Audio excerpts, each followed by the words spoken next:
now seeing reports that the campaign was very surprised by the outcome, even right up to the evening of Election Day, because their polls were showing something different. Your polls are showing something different than everybody else's. Is that true? And really, how surprised was the campaign?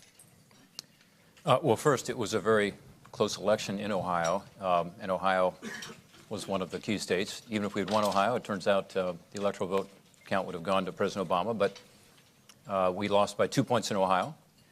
And recall that back in 2004, when John Kerry lost to George Bush, he would often say, both publicly and to me on the floor of the Senate, but for half the people that could fit in the Ohio State Stadium called the Horseshoe, I'd be president today. So it was a very narrow victory.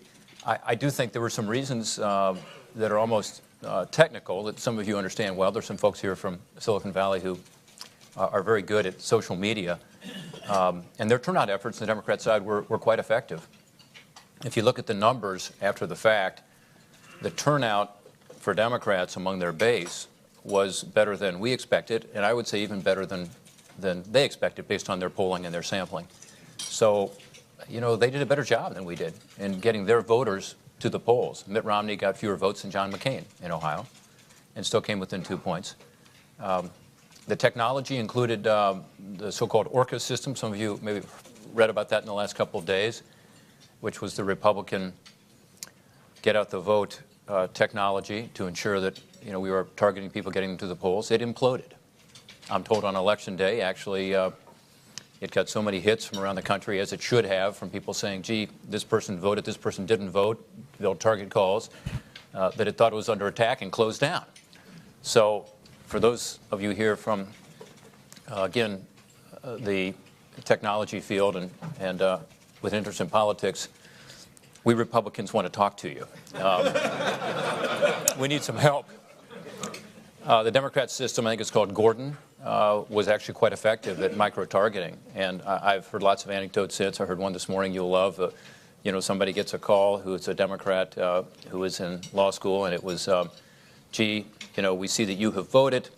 And by the way, this information is publicly available. We see you have voted. It's at 2 o'clock on Election Day, but your sister, who's at Tulane, has not voted. Could you call her?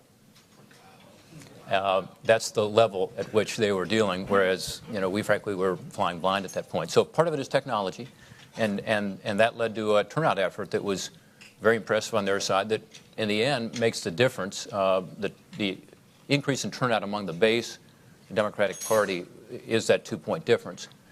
Second, Paul and you and I have talked about this, I do think that as Republicans, we were not able to take our message, which was the right message in a year when the economy was not doing well and where most people were looking for change, and take it to the level that people thought it made a difference in their lives, for themselves and for their families. And this is something, you know, the folks in this room are either nonpartisan or Democrats or Republicans, but I hope you can all agree that there are certain things we should do in our economy that are growth-oriented, including tax reform, regulatory relief, and energy policy and other things that were talked about in this campaign. But I think we had a difficulty convincing people who were more independent voters, who weren't a sure thing on the Republican or Democrat side. This is not a turnout issue. This is more dealing with the independent voters, those in the middle, that enabled us to convince them that this is going to make a difference in their lives.